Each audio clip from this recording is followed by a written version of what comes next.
கன்னியாகுமரி மாவட்டம் குளச்சலில் அமைக்கப்பட்டு வரும் மீன்பிடி துறைமுகம் விரைவில் திறக்கப்படும் என தமிழக சட்டப்பேரவையில் அறிவிக்கப்பட்டுள்ளது.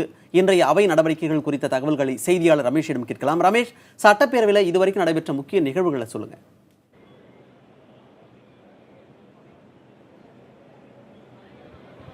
மணிமாறன் காலை 10 மணிக்கு அவை தொடங்கியதும் கேள்வி நேரம் தொடங்கி நடைபெற்றது. வினாக்கள் விடைகள் நேரம்.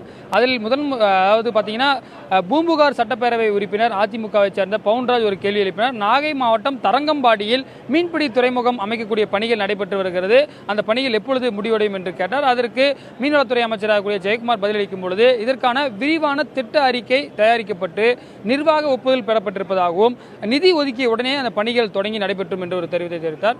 அது மட்டும் இல்லாமல் இதில் துணை கேள்வியாக காங்கிரஸ் குளச்சல் தொகுதி உறுப்பினர் பிரின்ஸ் ஒரு கேள்வியை எழுப்பினார். குறிப்பாக குளச்சல் மீன்பிடி துறைமுகம் என்பது 5 ஆண்டுகளாக பணிகள் நடைபெற்று வருகிறது. எப்பொழுது அந்த பணிகள் முடிவு பெற்று செயல்பாட்டுக்கு வரும் என்ற கேள்வி எழுப்பினார். இதற்கு பதிலளித்த மீன்வளத்துறை அமைச்சர் ஜெயக்குமார், கடந்த திமுக ஆட்சியில் 10 கோடி ரூபாய் மட்டுமே அந்த திட்டத்திற்காக ஒதுக்கப்பட்டதாகவும், அதிமுக ஆட்சியில் கடந்த 5 ஆண்டுகளில் கிட்டத்தட்ட 60 கோடி ரூபாய் அளவிற்கு நிதி ஒதுக்கப்பட்டு பணிகள் முழுவீச்சு நடைபெற்றிருப்பதாகவும், விரைவில் முதலமைச்சர் அத்திட்டத்தை தொடங்கி வைப்பார் என்ற ஒரு கருத்தை தெரிவித்தார். அது மட்டுமில்லாமல் மீன்வள மக்களுடைய அந்த கடலோர மாவட்டங்களில் மீன்வள மக்களுடைய மேம்பாட்டிற்காக அடிப்படை கட்டமைப்பு வசதிகளை மேம்படுத்துவதற்காக கடந்த நிதியாண்டில் மட்டும் 373 கோடி ரூபாய் நிதி ஒதுக்கப்பட்டுள்ளதாகவும் நிதியமைச்சர் தெரிவித்தார். தொடர்ந்து அந்த கேள்வி நேரம் என்பது தொடங்கி நடைபெற்று வருகிறது. தற்போது கடையநல்லூர் இந்திய யூனியன் முஸ்லீம் லீக் கட்சியைச் சேர்ந்த உறுப்பினர் முகமது அபுபக்கர் ஒரு கேள்வி எழுப்பி வருகிறார். அதற்கு அமைச்சர் பதில் சொல்லி வருகிறார். இது போன்ற இன்றைக்கு கேள்வி நேரத்தில் பல்வேறு உறுப்பினர்கள் கேள்வி எழுப்பியிருக்கிறார்கள். அதற்கு அந்த துறை அமைச்சர்கள் பதிலளிக்க இருக்கிறார்கள். மணிமாறன்.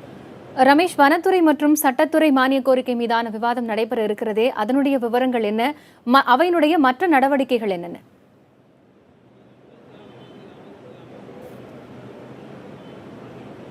இந்த கேள்வி நேரம், அதாவது வினாக்கள் விடைகள் நேரம் முடிந்தவுடன் திமுக சார்பில் ஒரு கவன ஈர்ப்பு தீர்மானத்தை கொடுத்திருக்கிறார்கள். அது அவையுடைய நிகழ்ச்சி நிறையில் கொடுக்கப்பட்டிருக்கிறது. குறிப்பாக டெங்கு காய்ச்சல் தடுப்பதற்கான அரசு எடுத்துள்ள நடவடிக்கைகள் என்ன என்ற குறித்து திமுக சார்பில் அந்த கவன ஈர்ப்பு தீர்மானம் கொடுக்கப்பட்டிருக்கு. அதற்கு அமைச்சர் சுகாதாரத்துறை அமைச்சர் அதற்கு பதிலளித்து பேசியிருக்கிறார். விஜயபாஸ்கர் அதற்கு விளக்கம் அளித்து பேசுகிறார். அதனைத் தொடர்ந்து இந்த வனத்துறை மற்றும் சட்டம் நீதிமன்றங்கள் துறை மானிய கோரிக்கை மீதான விவாதங்கள் நடைபெற இருக்கிறது. அதிலே குறிப்பாக திராவிட முன்னேற்ற கழகத்தில் வருகிற திராவிட மணி கூடலூர் தொகுதியைச் சேர்ந்தவரும் அதே போல எழும்பூர் தொகுதியைச் சேர்ந்த ரவிச்சந்திரன் ஆகியோர் பங்கேற்று பேசியிருக்கிறார்கள். அதிமுக சார்பிலும் 2க்கும் மேற்பட்ட உறுப்பினர்கள் பேசியிருக்கிறார்கள்.